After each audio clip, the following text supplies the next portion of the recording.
think you all know that Congress created it, which means that Congress can abolish it.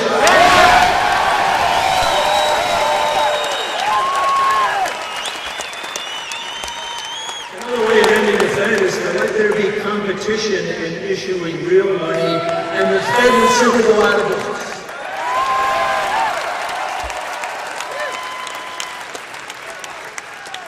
I find it absolutely maddening that the federal government consistently engages in all kinds of activities that are totally unconstitutional. But when the feds are legitimately directed to do something, they fail miserably. Example, the Constitution requires the federal government to protect the states from invasion. Isn't 20 million illegal immigrants an invasion? Yes!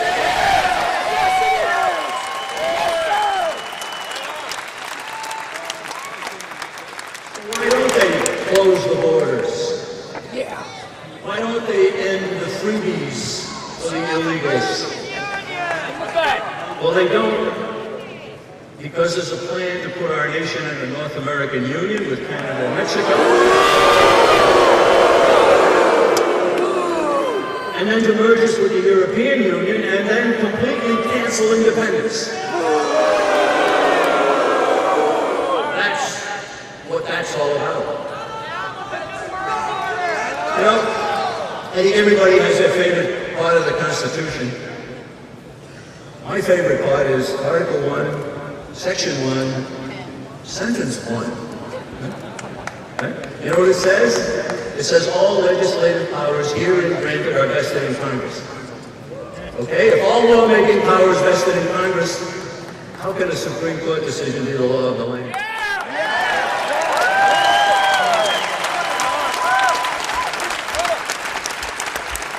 If all legislative power is vested in Congress, how can the president sign a federal, put something in the federal register, an executive order, and have it take on the force of law? He can't!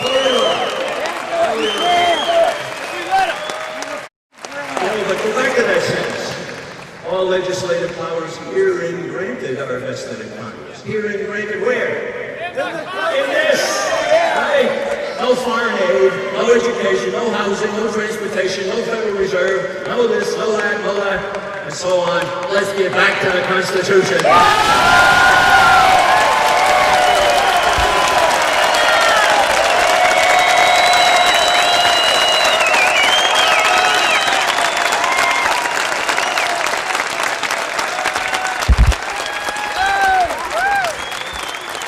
You know, the founders, they wrote the Constitution to bind down the government from mischief, said Jefferson. And they added the Bill of Rights. And you all know what those 10 amendments say. Government shall not, all the way up to the marvelous 10th Amendment that says, if you forgot anything, you can't do that either. Yeah.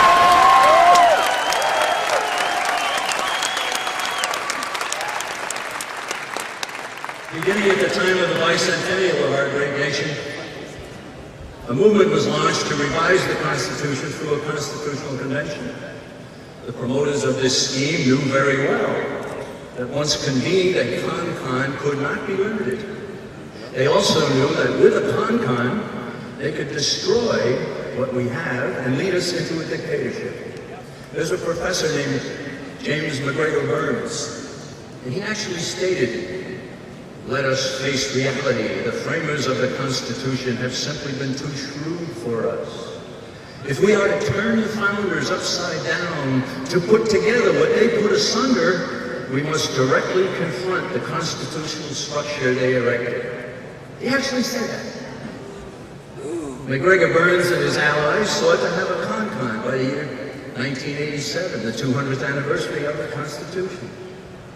32 state legislatures had already called for a convention. Only 2 more were needed, and there would have been a constitutional convention. So let me do a little bragging here. The John Birch Society sprang into action. Our members persuaded state legislators in several states not to call for a con-con. Then we persuaded state legislators in other states to rescind their calls. We did it with the New American Magazine, with the organized efforts of John Birch Society members, with visits to state legislators, with speeches and media appearances, and we saved the Constitution.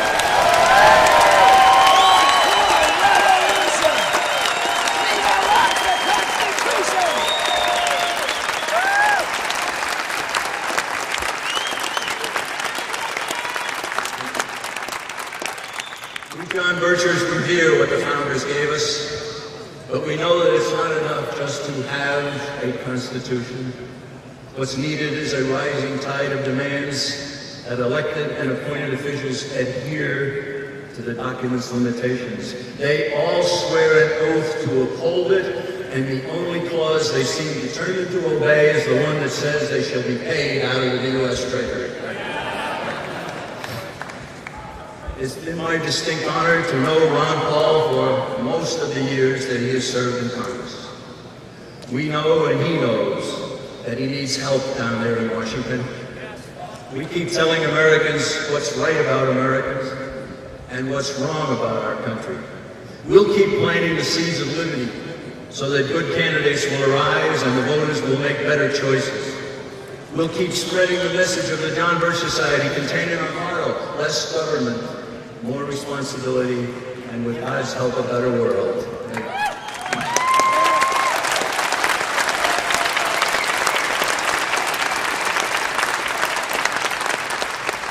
We believe that government should be limited by law, and that's the Constitution, and we believe that individuals should be limited by a freely accepted code like the Ten Commandments. That's really radical, isn't it? Really radical. We pray as if everything depends on God, and we work as if everything depends on each of us, and we do it at the same time. That's what we urge everybody to do.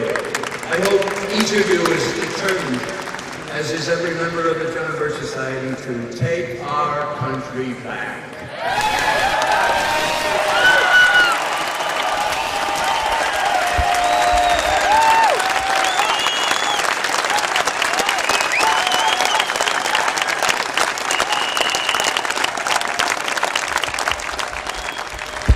Colleagues have set up a booth out there in the foyer. I don't know what they call it, but do come by and pick up a free video that we're giving, a DVD that we're giving everybody.